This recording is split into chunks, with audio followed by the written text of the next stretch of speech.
Hey there guys, alright, today we are back with some more of the Great War. We are on to week 54 now. Warsaw falls, the Fokker Scourge begins.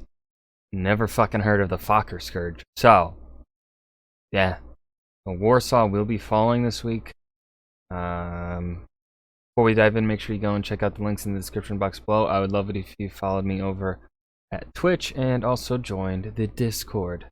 Now all that's out of the way, let's just go ahead and dive right in. Let's waste no time. Russia had been steadily losing territory for over 3 months now, and 6 weeks ago even lost Lemberg, the capital of Galicia. But this week, it gets even worse. For this week, the Germans take Warsaw.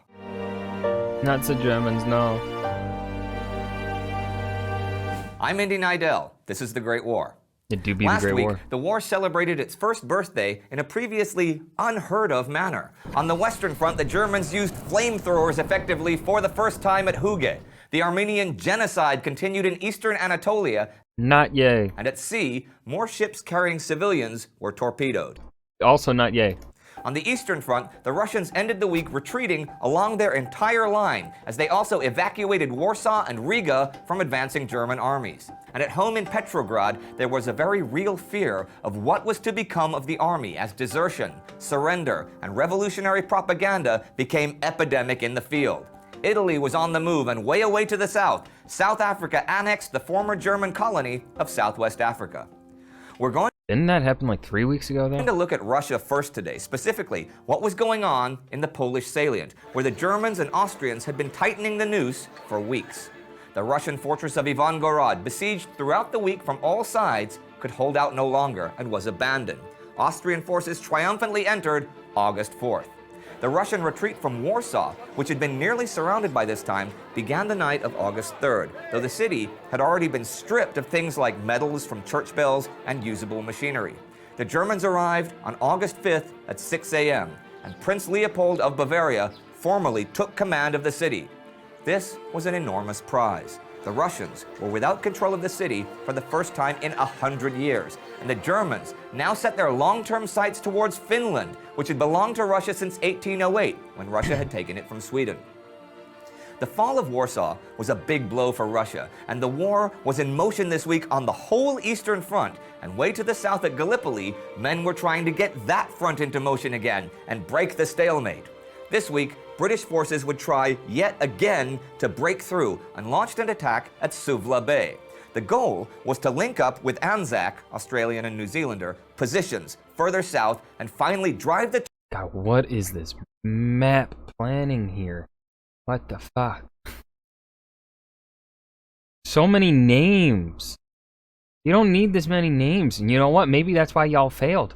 Huh? You had too many names. Confusing. Turks off the high ground at Chunuk Bair and the even higher Kocachemen Tepe. Now, there were two diversionary attacks planned to draw Turkish forces away from the high ground. The first was above Anzac Cove at Lone Pine, and the Australians managed to penetrate the Turkish lines in a bloodbath.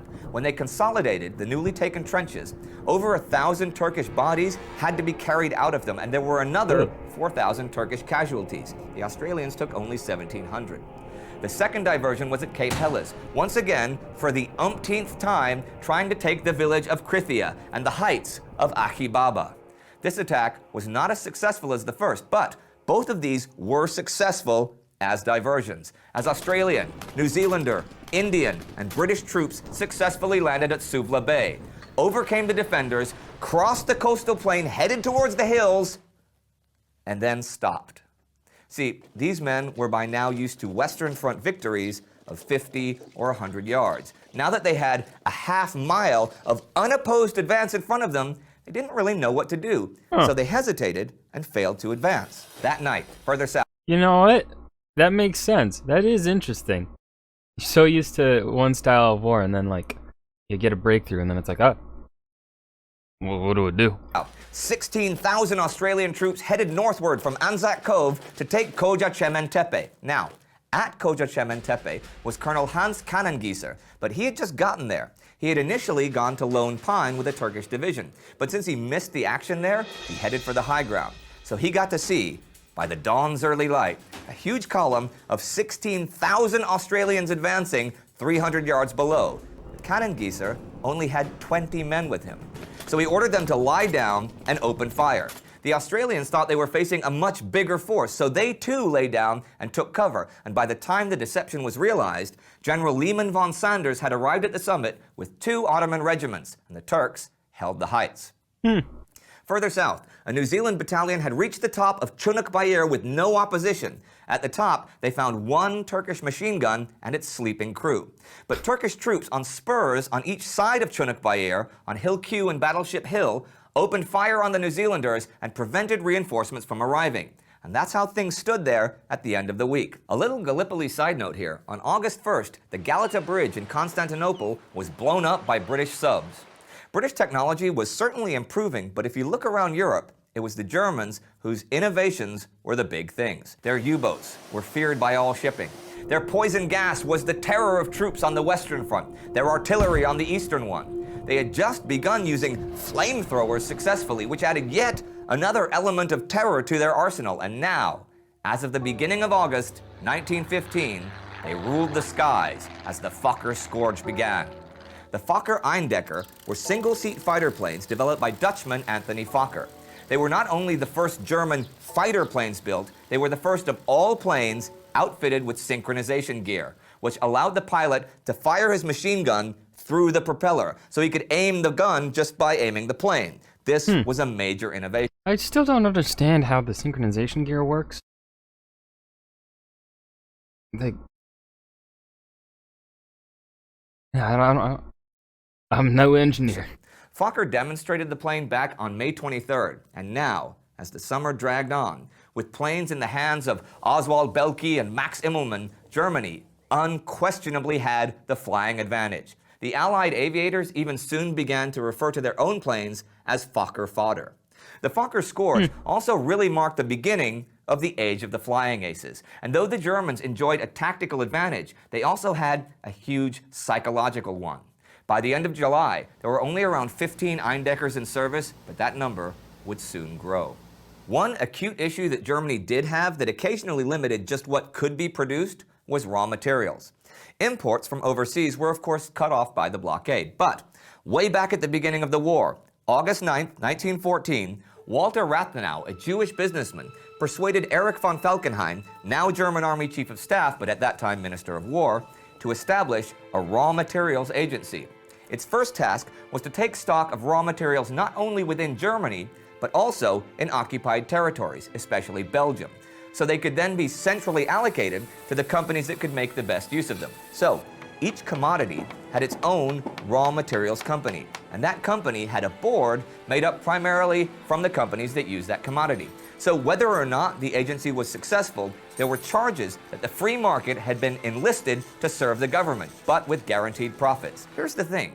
A dramatic expansion of output and a shift to making things as quickly as possible had the big consequence of lowering standards a whole lot. Germany, for example, lost 2,300 field guns and 900 howitzers in 1915 because of premature explosions. That's the same amount that were disabled by enemy action. So expansion had taken over from quality control. Just thought I'd touch on the subject as long as I was talking about German technology. And so another week comes to an end, with the British troops looking surprisingly good at Gallipoli and a mostly quiet Western Front, though Germany took control of the skies. But the Eastern Front was in total upheaval as the Austro-German forces took Ivangorod and Warsaw. Woo. What did that mean for Russia? Well, it was a big deal, but Warsaw had been right near enemy territory since the beginning of the war, so it had always been conceivable that it would fall. But there was something else brewing that, if it happened, would have far greater consequences in Petrograd. The German offensive up in the Baltic was something really scary, for it threatened Kovno, also called Kaunas, which was in Russian Lithuania, and meant more to a Russian patriot than Polish territory did. But more than that, it was one of the strongest and greatest of the Russian fortresses and held an enormous amount of weapons, ammunition, and all kinds of provisions. Some of the advanced forts had fallen into German hands in July, and by the end of this week, it was under siege. And so we just keep seeing each week that things go worse and worse for the Russians, fighting and dying by the anonymous hundreds of thousands as their territory slips from their grasp. This was modern war. Today we talked about German weapons that seemed to be unstoppable at this point of the war. Especially notorious was the gas used on the Western Front.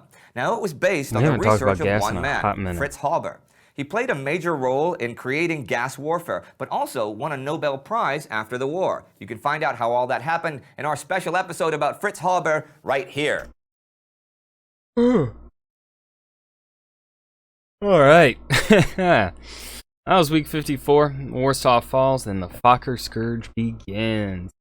Not really all much action happening, right? There weren't really any engagements between the Germans and Russians this time around. And then the Western Front was pretty quiet. All fronts were pretty quiet, honestly, this week. The only one that really saw any sort of action, it seemed like, was Gallipoli. I mean, there was some fighting between the Italians and the Austro-Hungarians, but everything else seemed pretty quiet in comparison to what's typically seen. But yeah, I hope you guys enjoyed. Remember to hit that like button and subscribe for more. And I'll see you guys in the next video. Peace.